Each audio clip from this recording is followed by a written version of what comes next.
right, good morning. Time to get started this morning. Got a few people trickling in a little bit. So this morning, we're gonna cover the topic of lying, bearing false witness, and false swearing. We have some questions. I had printed out some questions. Is there anybody here that needs a copy of those that hasn't gotten one already? Okay, I think Craig was in the back. He was going to pass them around. There he is. Okay, if you need a copy of the questions, just raise your hand and Craig will come by. We got plenty of copies. I also went ahead and I printed out the questions for Wednesday as well. We're going to cover the topic of slander on Wednesday. So I have questions printed for that. That'll be in the back if you want a copy of those for Wednesday's class. But this morning we're going to talk about lying, bearing false witness, and false swearing. You'll quickly discover that the three are pretty synonymous. So we'll talk a little bit more about that, but I'm certainly excited to cover that this morning. Anybody else need a copy of the questions?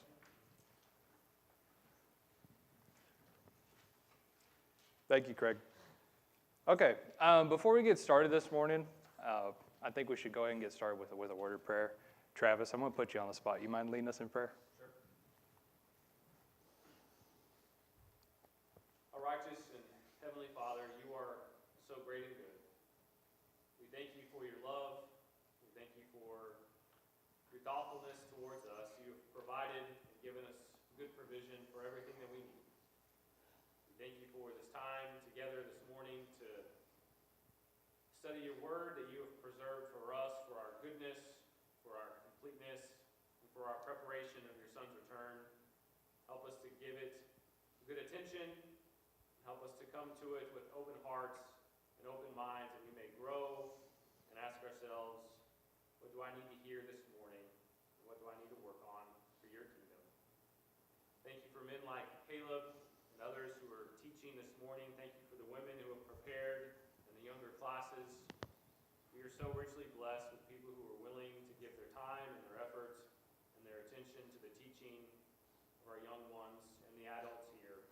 We're thankful for that. Father, give us good attention. Help us to focus and to participate. And it's in your Son's name we pray. Amen. Amen. Thank you. All right. So just to kind of get the ball rolling, we'll get some conversation flowing here. I'll lob out a softball here to start out. Can anybody tell me what lying is? If not telling the truth. Okay, good. Did you have your hand up, Doug? Well, I was just going to say, it's not, sometimes we can tell mostly the truth, but we put our own slant on it to make ourselves look better. And it's maybe 90% truth and 10% falsehood, but it's still a lie. Yeah. We'll cover that a little bit later on. And one of the questions talking about what are some ways that we can lie without really telling a complete lie. So we'll cover that a little bit as well. Good. Anybody else? Travis? There's some type of motivation factor, wanting to avoid something or wanting to make something look grander than it is. Basically, wanting to change the reality and the perception to others around us. Yeah, good. Motivation, exactly. Ryan? Oh, and another way to say that is, I think, is intentionally misleading someone with words. Yeah, no, I think that's perfect, because I think if you take Joyce's answer and we take the rest of the answers and you combine them, I think that's really the preface of lying. It's not just telling something that's untrue, it's that plus with the intent to deceive someone or for a selfish purpose or whatever. So just to give you kind of a silly example here, if I had someone ask me, what time does Target close tonight? And I told you 9 o'clock, thinking it was 9 o'clock in all genuine, whatever that might be. I'm a little tongue-tied right now. But if I told you that it was closed at 9, well, then you get there and you discover, oh, it actually closed at 8. Through my intention, there was no intention on my end to actually deceive you. So for me, it was just a misunderstanding on my part. But now, if I had told you purposely 9, knowing it was 8 o'clock, so that you purposely wouldn't get there in time, that's when you start to creep into lying itself, is that idea of telling something that's both untrue and with kind of ill intent with that.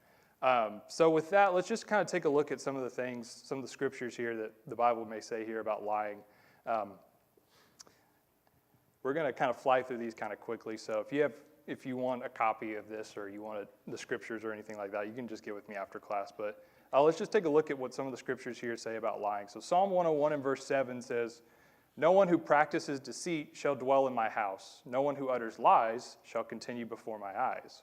Proverbs 12 and verse 19 says, "Truthful lips endure forever, but a lying tongue is but for a moment."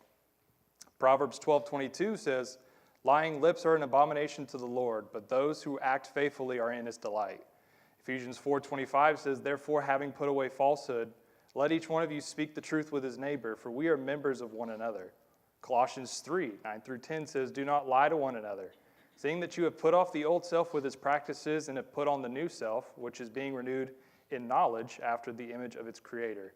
And then Revelations 21:8, you probably have heard this before. I know a lot of times when people says, what's one of the first scriptures that comes to mind when you talk about lying? I think Revelations 21:8. I remember it was a little song as a kid, but Revelations 21 verse 8 says, "But as for the cowardly, the faithless, the detestable, as for murderers, the sexually immoral, sorcerers, idolaters, and all liars, their portion will be in the lake that burns with fire and sulfur, which is second death." So, after reading all those scriptures, what are God's thoughts about lying? Good, bad, indifferent?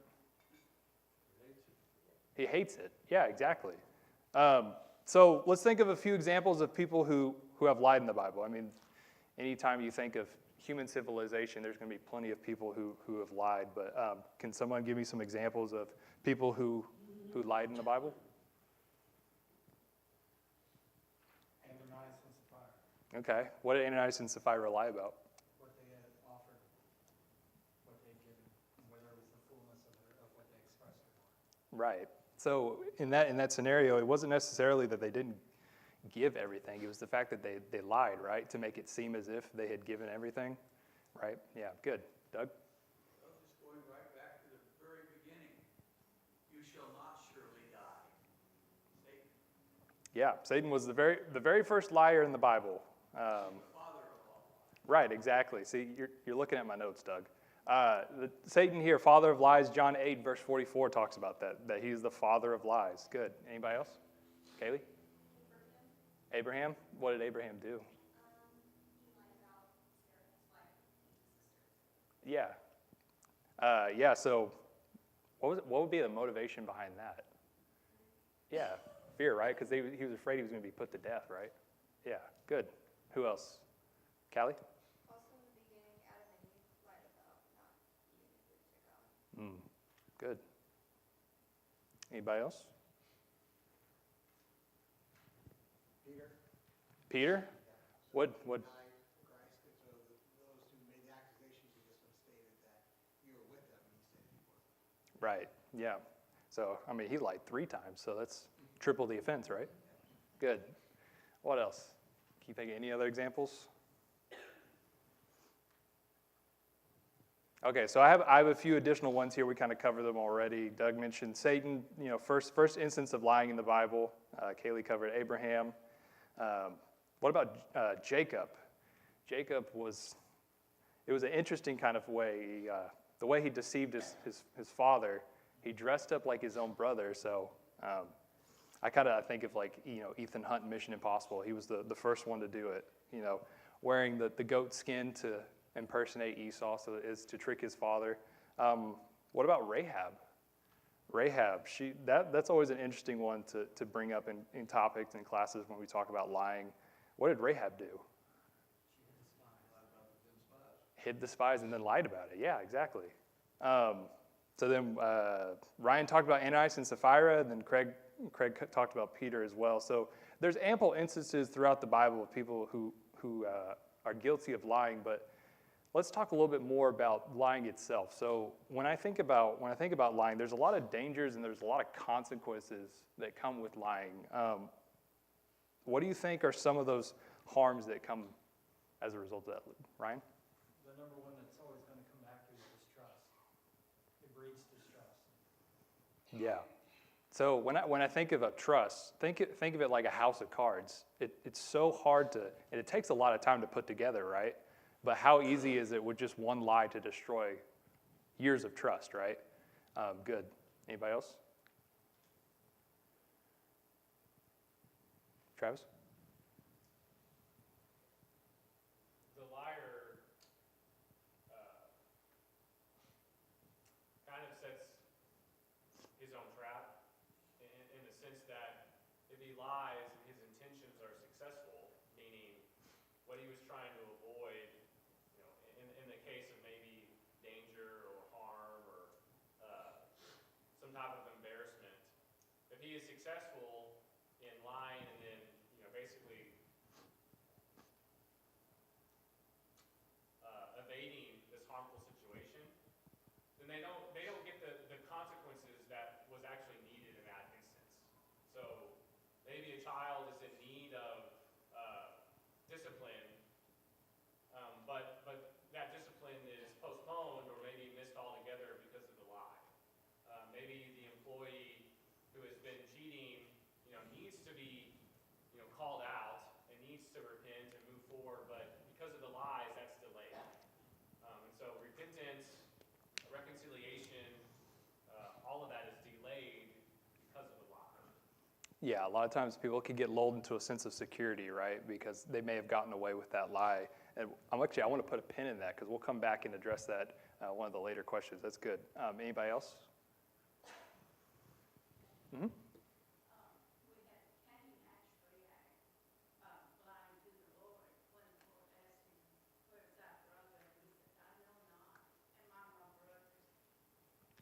Yeah, exactly. So when Cain directly lies to God, yeah, exactly. Good. Anyone else? What are some consequences? Brian? Well, I was going to say an example of deceit would be given when they came to the Israelites and said, we're from far off, we want to make a treaty with you. And Israel said, okay, well, since you're from far off, we can make a treaty with you. They were worried about being destroyed by the Israelites because they were in Canaan. And a consequence of that, of course, as Israel found out they weren't really from far away, is that they became the choppers of wood and the drawers of water, basically became the slaves of the Israelites. But they weren't destroyed, so I guess they still kind of benefited from their deception. But they did the whole 9 yards, dressed up and worn clothes and made the appearance of being far off for the purpose of deceiving the Israelites. Right. So, in that moment, you may have thought that you may have gotten away with it, but ultimately, in the end, sometimes your lie does come to light. Exactly. Anyone else? Steve? I think probably one of the most challenging ones is the call out to Rahab, who's also called out in Hebrews and called by faith, which is really, there's a really serious tension there in the line kind of Rahab, which doesn't even, it feels unjust to lay that label on her because she trusted in God in a way that nobody in her, she rescued her entire family because of that. So that tension of Rahab's lie, and then Jacob as well, lying to attain or to grasp at the final blessing of his father. Those are pretty challenging ones to deal with. Yeah, Rahab is especially one that's a little hard to tackle with. I even wrote in my notes, Rahab, first ballot Hall of Faither. Just because, when you hear a story, you kind of want to unravel that and look at it a little bit. But because a lot of times, as we'll discuss later, lying, a lot of it is from self-preservation. But Rahab clearly didn't, she didn't lie for her own benefit. I mean, in fact, if she had been caught in the lie, she would have been put to death. So that's certainly interesting. I don't want to necessarily, for the sake of time, won't try to unravel all of that because it's a pretty difficult topic to cover. But Doug, you have something? Yeah, when I think of Rahab's lie that benefited Israel, the Israelites, I also think about maybe some lies that were told back in the late 1930s, early 1940s over in Germany. Yeah. If the German authorities came and said, "Are you hiding any Jews here?" and the person said no when they were, to me, I don't know if that fits into the same category of the lies that God looks down upon. Right. So the great. That was preserve people's lives. Right. So that's the great thing about everyone here in this room. None of us here are the judge. So we don't have to ultimately make that final decision on that. So, because a lot of times some of those things are, as my dad will typically tell you, it's way above his pay grade, way above my pay grade. So luckily luckily, we don't have the final say on sort of those things. But just to kind of talk a little bit more about some consequences of lying, one of the things I'd mentioned here was, and we'll talk about it a little bit more as well later, many people will tell you that lies are just harmless, or if you've heard the phrase, a little white lie. We'll talk a little bit more about that later, but think about also one of the consequences of lying is a lot of times they grow and they multiply. So more often than not, one lie is not sufficient, right? So for the parents here in the room, help me out here because I can't directly relate to this, but you ever catch your child in a lie, but you haven't quite confronted them on it? You know they're lying, but you're kind of like, all right, let's just see how this plays out. So you address them about it, and you kind of see how the one lie becomes two lies, and how does that usually turn out for them? Do they get away with it? Right, they're getting worse, right? Because a lot of times you find them in the hole and they keep digging, but they don't realize it, right? So that's kind of the things. And a lot of times, if you end up tangling yourself in such an intricate web of lies, that more often than not you can't even keep your story straight. So I always think back to these crime movies or TV shows you watch where you have someone who might be a suspect for a murder or whatever, and you ask them a question. Well, then that lie, so then it requires a follow-up question, which requires another lie. Next thing you know, they have a whole long, intricate lie that, you confront them enough times, they can't even keep it straight because they've lost track of how many lies they've had to come up with. Mark Twain once said that if you tell the truth, you don't have to remember anything. I always thought that was kind of interesting. And then Ryan talked about, lying, destroying trust, how hard it is to build, but it's very easy to lose. But lying can also harm others, right? In what ways can lies harm others, do you think? Yeah, it can damage someone's reputation. Yeah, exactly. Ryan? Well, if others act upon that false information, they can be making decisions that ultimately are drastically wrong. Yeah, how often has a car salesman told you that a particular item is safe or whatever? At the risk of maybe aging some people in this room, does anyone remember the Ford Pinto? I hear a few chuckles. So for those that don't know, I didn't know until yesterday. I was reading up on it. So the Ford Pinto in the late 60s, Ford was looking for a cheap car to compete with Volkswagen at the time. And so they created the Ford Pinto, but they were in such a hurry to get it to market that they kind of just brushed right through it really quick. I think it was, from what I read, about 25 months, which by car standards is pretty crazy. But the interesting about the Ford Pinto was they put the gas tank behind the rear axle of the car with very little protection, which as someone who's not a car enthusiast or knows very little about cars, that's usually not a good thing to do, because the engineers quickly discovered that even at a slow speed, if you rear-ended someone, since that gas tank had very little protection, it was very likely that it could crack and start to leak and catch fire. Well, the engineers, they let Ford know about it, and so they were well aware of the risks and stuff, but they decided, we just got to get this car to market. So, of course, they came out and they lied, professing all sorts of safety about the car. Next thing you know, obviously, this became a problem. Dozens of people died as a result of the car's flaw. The car would literally catch fire. And as a result, Ford was forced to recall millions of cars. So that's just kind of one of those examples as well. Also, the tobacco industry. For decades. It's kind of hard to imagine that this was even a story, but apparently the cigarette companies, they were claiming that smoking was both non-addictive and was fine. Like, it wasn't bad for you. It wouldn't cause cancer. Well, obviously, we all know, fast forward to 2026, that's clearly not the case. So those are some of the extreme examples of how lying can harm people. And you had mentioned just earlier, someone mentioned that lying can damage people's reputations. So far too often, lies are told about others that forms that perception about others. And a lot of times, you'll discover that once that lie is propagated, even when it's exposed, a lot of times that perception has already been formed in people's minds and sometimes can't be reversed. So sometimes it can leave a lasting damage that may even at times be irreparable. And churches have even split because of these sort of lies, just told about members within the congregation. So those are some of the consequences of lying, but let me ask you this. It was one of the questions I had written on the sheet. Why do you think lying is such a difficult sin to overcome? Because people are weak. People are weak. You think it's to your advantage or something. Right. It's all like we had mentioned earlier, it's all about self-preservation. So a lot of times lying is rooted in self. Good. Callie?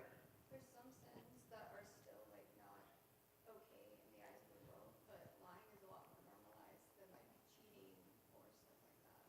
Right. I mean, it's a lot of times it's promulgated that if you're not, the phrase is if you're not cheating, you're not trying. But I mean, lying and cheating kind of are synonymous with each other. So a lot of times, in the business world, they'll tell you, if you're not lying, you're not getting ahead. I mean, just ask pretty much all of Washington, D.C. for that matter. Good. What else? Anybody else? Why do you think lying? I mean, think of it even more so as a little bit like as a little kid, trying to initially break that habit of lying. Why would you think in your mind that lying may be one of those kind of difficult sins? It's a quick fix. When kids see it as, okay, I can avoid the trouble if I just tell the lie. Yeah. I'm glad you brought that up because it actually reminds me, there was a comedian I had heard a bit one time. He did a comedy routine about, he's at that age with his daughter that he was trying to teach him that, lying's wrong. But he's like, but think about how difficult it is to convince a child that lying is wrong or you shouldn't be doing it when one of the first times they're asked, did you eat the chocolate? And then they just say, no. And then the parent says, okay, and then walks away. How do you then train the child that something as simple as that, you can't be doing that, right? Because in their minds, that's such a perfect solution. I just tell them I didn't eat the chocolate. They believe me, there's no consequences, right? So it's one of those things where sometimes you have to train yourself because a lot of times people will tell you that lying itself can, in the moment, seem very harmless. Travis, did you have something? Yeah, I mean, with relation to kids, I mean, self-preservation is a very strong instinct that, all children, have very young, and so they've got to be taught, trained, disciplined, to learn that that's not acceptable behavior. Because that is a strong instinct, and sometimes more so than others, for different children. And it kind of, to tie that back to another point that I was thinking about is, the reason why it's so hard to overcome to some is, the goal is more important than the truth. The goal of what I'm after, so it could be self-preservation, or it could be like self-benefiting, is more important than the lies. And I think about, and I was thinking about this earlier, I was thinking about like Absalom, who wanted power and wanted prestige over David, his father. He's calling out in the streets and getting to people before they're able to be judged by David, and he's telling them, how like I would be so helpful to you, and I would treat you well, and I would be a good judge. For 4 years he's doing that, and at the end of the 4 years he has to go to David and ask, hey, may I go to this place? And he says it's because he made this vow. Well, that was a lie. He had not made a vow. He needed to go to this place so he could get away, so he could go about his business and spreading more lies and spreading more propaganda towards himself. And it says, and I didn't know this, I just was reading through, with Absalom went 200 men from Jerusalem who were invited guests to go with him. And they went in their innocence and knew nothing. And so he had spread lies in his intents to these other 200 people, all for the goal of supplanting David, all for the goal of power for himself. And so it was very easy for him to lie because, hey, like the goal is the only thing that matters. Right. Yeah, I think a lot of times people get so narrow-minded in their objective and their goal that they're not really concerned with how the means that they go about achieving it. And a lot of times, with that lying, you can take advantage of those who may be naive or unaware of the situation. And through your promulgation of lies, you have now formed a larger group of people just to follow you. So with your ultimate, evil desires in the background. That's a good point. Anyone else? Okay, so one of the other things I talked about, I was thinking about why it may be so difficult is a lot of times, lying at times doesn't seem like a big deal. And what I mean by that is there may be instances where you may tell a lie without really any sort of tangible consequences, that you're not inflicting harm on anyone else. So in your mind, you're thinking, well, what's the big deal? So just to kind of give you an example here, as you may know about me, I'm a big golfer. I love to play golf. So a very common practice amongst some golfers is to sort of stretch the truth about their golf score. And so in this instance, there's really no consequences to it. I'm not harming anyone by telling them, I shot much better than I actually did.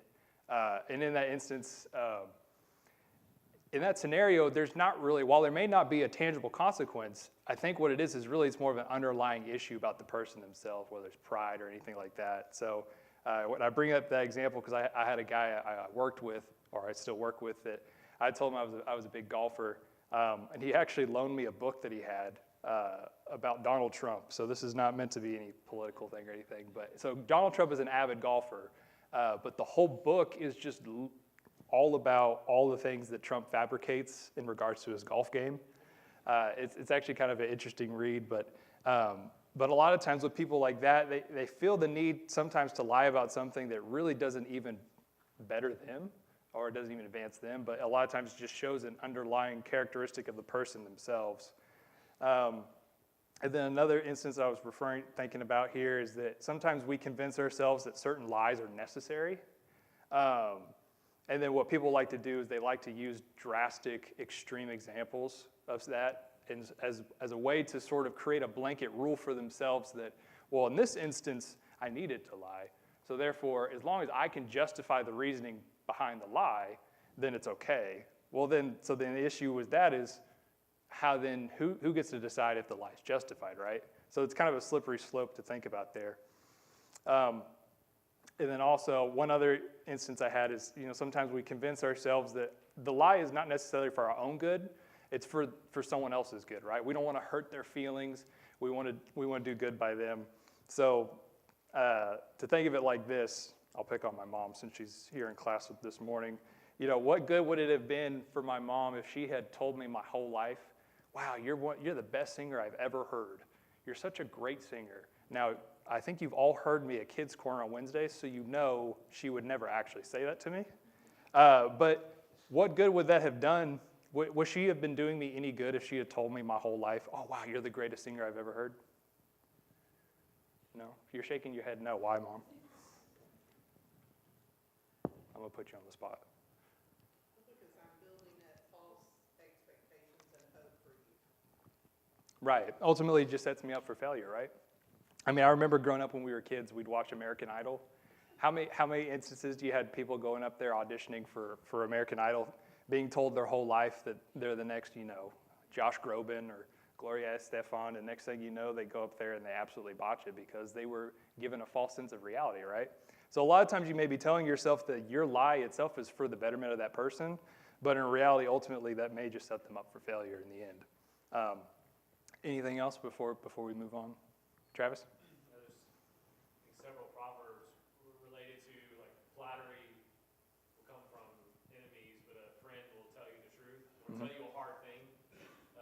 That's how you know someone truly cares, is when they tell you the truth, even when you may not want to hear it. Yeah, so you mentioned flattery, so we'll just, for a little teaser, if you come back to class next Sunday, Craig's going to be talking about the slippery slope of flattery. So just keep that in mind. That's pretty good. Anyone else? Okay, so one of the other questions I had asked, and Doug had kind of alluded to it a little bit earlier in class, but describe some ways that a person may be guilty of lying without actually telling a lie per se. Because we all know that we can convince ourselves, and lawyers are really good at it too, where they can bend the truth without actually telling the lie. Doug? Well, maybe this doesn't fit into it, but one thing I think that we need to be very careful of is we hear somebody say something and we take it as the truth and we start repeating it without checking it out. We can be guilty of lying too by repeating a lie, even though we think it's the truth. Right. We can be sure when we're making a statement that it is the truth. Yeah, a lot of times people don't fact check because they want that to be the fact, They right? want to believe that, and so they will repeat it. Yeah, absolutely. That's something we have to be very careful of. Good. What else? Lie of omission. You were looking at my notes before class. You want to elaborate on that? Well, I mean, just not giving the full story. I mean, everything you said could be true, and is true, but you just didn't give all the information, so it gave a different outcome. Right, right. So it kind of reminds me, it's funny, I'd actually never seen this movie before, and since it has Liam Neeson in it, I'm a little surprised I haven't seen it yet. There's a movie he's in called Honest Thief. And there's a quote from that movie, so when I was writing out my notes for this, it immediately came to mind. He has a quote, he says, "I didn't lie, Annie, I just didn't tell you certain things." I mean, we can be very guilty of that as well, where in our minds, like, we are telling the truth, but it's pretty easy that by leaving out certain key facts, you are creating a whole new, you're allowing that person to reach a false conclusion, and we know through that omission, that's what we're doing. Doug? You're asked a question and you say, I don't know, or I don't remember, when you do know and you do remember. Yeah, I can't recall. Yeah, exactly. Travis? I was playing checkers with Houston yesterday, and I won. And then I heard him going around the house telling everyone that he got second, and that I got second to last. Second to last. Interesting. While that is very true, context matters, and it's just funny. That's actually pretty clever. I've never heard the second to last part. I'm going to remember that. Actually, I won't remember that because that's the point of this class. Yes, ma'am. It's like sometimes when you see it on Facebook and it's an article and it sounds good, and you say, yeah, I like that, and I'm just gonna share it. But you don't check it to make sure it's right. So you share it and you share it with a whole world of people, and then it turns out to be wrong. Actually, you're just perpetuating a lie that was made originally. So I think that's kind of lying within lying. Right. Yeah. You don't really mean to lie, but when you share it with the world, you're lying. Right. I mean, when you share that, you are now also accountable for that as well, right? Fact checking it as well. I mean, that's kind of the whole premise of social media. Is one of the big flaws of social media these days. Is a lot of times it's all about spreading information, which in theory was meant to be a great concept. But the problem is, a lot of the information spread is incorrect, right? And it's not fact checked. I mean, you see. No, is a complete answer. What's that? No, is a complete answer. Mm-hmm. Yeah, how many instances where you don't bother to fact check something? So I've seen stories before of you wake up that morning and you see a news article on social media saying a famous celebrity had died. Next thing you know, everyone's spreading it around, and then by about 9:30, 10 o'clock that morning, that person responds on their social media account and they say, "What did I miss this morning?" So a lot of times you see these stories because people don't bother to fact check anything because, as Doug had mentioned, sometimes in this particular instance, perhaps it's something we wanted to believe in the first place, and you kind of use the deniability of like, well, that's what so-and-so told me, right? I'm really just telling you what I heard. So we have to be careful about that as well. Good. What are some other ways that we may be guilty of lying without directly lying? Ryan?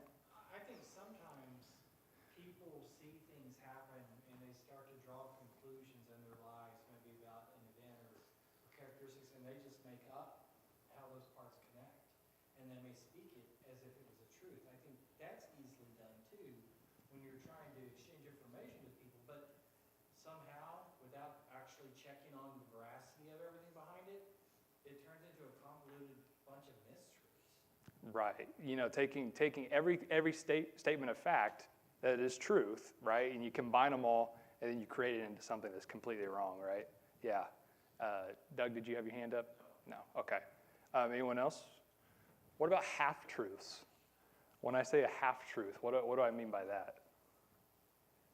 You're not telling the whole story. You're deceiving it by only telling the part that you want to tell. Right, omitting the truth as well. I mean, one example I have here is, for example, so last night Kaylee baked some really good cookies. She had a whole pan of them. Now, in that instance, had she asked me not to eat all the cookies, and so there's 12 cookies on the sheet, I eat 11 of them, she says, well, did you eat all the cookies? I mean, I'd be telling the truth by saying, no, I did not eat all the cookies. But what I kind of failed to admit is I only left one cookie. right? So in some of those instances, again, where we may be telling the truth, but that's not completely entirely.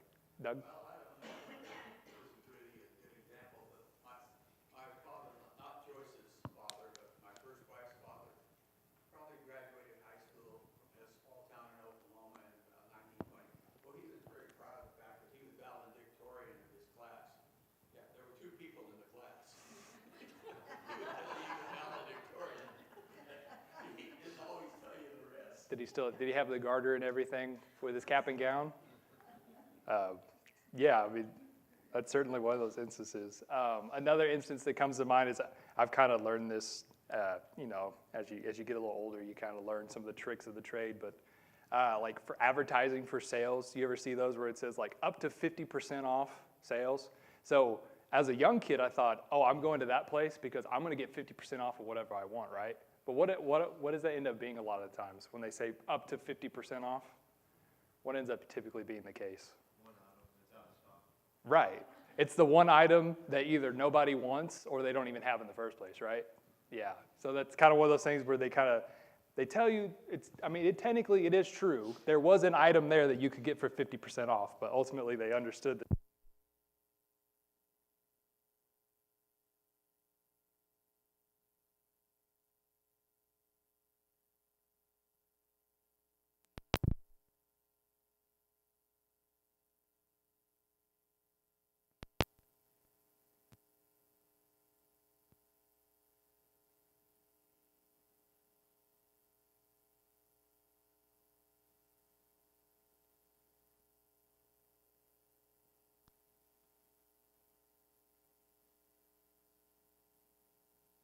In order to drive a car they can't afford, wear clothes that they can't afford, or maybe they go on these exotic vacations that they can't afford. So as means by depicting a reality of themselves that's not true, right? I mean, if you think about it, most social media influencers, that's how they make their whole living. Because in their minds, they're not necessarily telling you a lie, but they're also creating a false image of themselves so that people can reach a conclusion about them that may not be true. For kind of a funny instance as well, as I've heard stories before of people that they have a private jet, and one of their core business strategies is people will literally pay thousands of dollars just to come onto the plane, take a few pictures to post on their social media, and they get right back off the plane and they just leave. So what they do is the whole intention behind that is to take the pictures of it themselves and to show, make it seem as if they're on this plane when in reality that's not the case. Craig, do you have It's known as big hat, no cattle. It's big hat, no cattle? Oh, I like that. That's good. That's good. Yeah, it's all about creating that false perception, right? Okay, any other thoughts on lying before we move on? Yes, ma'am. There's a lie that millions of people tell every Christmas, that there's a Santa Claus. Oh, That sounds really benign, and it's to bring joy to our children. But when I stopped doing that was when I realized that kids can think, okay, you lied to me about Santa Claus. What about God? Because, you know, they both seem kind of unreal to a kid. And I don't think that, I don't think we should do that. yeah, you know, I thought we were going to make it all the way through the class without bringing up Santa Claus, but but that's an interesting point, something to think about as well. Anyone else? Yes, ma'am. My mom used to say the same thing, by the way. We had a really wise preacher that used to say, don't ask questions that will make people lie, like your children.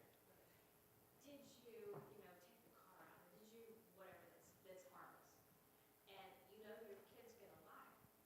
So don't ask questions. Don't ask your husband, does this make me look fat? That's not nice. So don't ask people questions when you know you probably don't want the real answer. Yeah, I was going to put that in my notes and bring that up, but I decided not to. I'm glad you said it, though, so I didn't have to say it. But yeah, I think a lot of times, sometimes parents can be guilty of that. It's like, almost in your mind, you're thinking, I want to test the child and see if they know what's right and wrong. But a lot of times you're kind of setting them up for failure because, like going back to our example with the 9-year-old, their mind is still kind of still wired to think self-preservation. So in their mind, they're like, I have to lie. I can't tell them that I just ate the chocolate. So a lot of times we are setting them up to fail in that first place. So I'm glad you brought that up. Okay, so we've got a few minutes here. We'll kind of get started on the next thing of like false witness as well, but we'll roll it into Wednesday because it actually comes in pretty good with slander. So that actually works out pretty good. And the great thing about being the teacher, as Craig told me, is you can kind of pivot as you go. So that's kind of nice. All right, so false witness. So one of the first things I brought up, let's just kind of establish this. What, in your mind, what is a false witness? Lying under oath, yeah. What else? Vouching for somebody on things that aren't true. Right, vouching for someone. So the idea of like being so when we say witness, someone who was there maybe had seen the firsthand account, maybe lie about it. Yeah, Ryan? Yeah, or claiming to witness something that wasn't true. Yeah. I mean, do you ever see those stories in the local news where someone's promulgating a story and then a guy behind is like, oh, yeah, I saw that too. And it's like, you knew the first guy was lying, but the second guy wanted to just go along with it. And they're like, oh, yeah, I know I saw that too. Exactly. Travis? In some instances, it's taking vengeance into your own hands Okay. by, falsifying something about an enemy, falsifying something about someone you don't like, so that, they quote unquote get theirs, instead of allowing God to take care of things in his own time. Yeah, so a lot of times, rather than moving on God's timeline, you kind of take it upon yourself, and it kind of underlines like the motive behind that person, right? Good. Anyone else? Yes. Here's one thing, a lot of people, like in a court of law, that are supposedly eyewitnesses, it's been proven that the eyewitness testimony isn't always the best, because people see things differently, and their memories are faulty. And a lot of times, people will give contradictory evidence in a court, and neither one of them is really lying because they both feel that this is really what happened. Right, yeah. But the person that knowingly gives false testimony is usually somebody's going to get hurt by that. Yeah, so it's kind of like as we were talking about with lying, being a false witness, a lot of the underlying what kind of crosses over into a misunderstanding versus actually bearing false witness is all about the motivation behind the person actually giving the false testimony. So I think that's kind of important key distinction there is all about kind of like why are you doing it in the first place, right? So the bell is about to ring here. So this might actually be a good place to stop for now. We'll get into a little bit some of the passages and stuff of what the Bible says about bearing false witness. We'll look at some examples, and then we'll go from there. Thank you for everybody this morning for your comments and stuff. We will also, if you want questions in the back for slander, those are printed out in the foyer as well. Thanks, guys.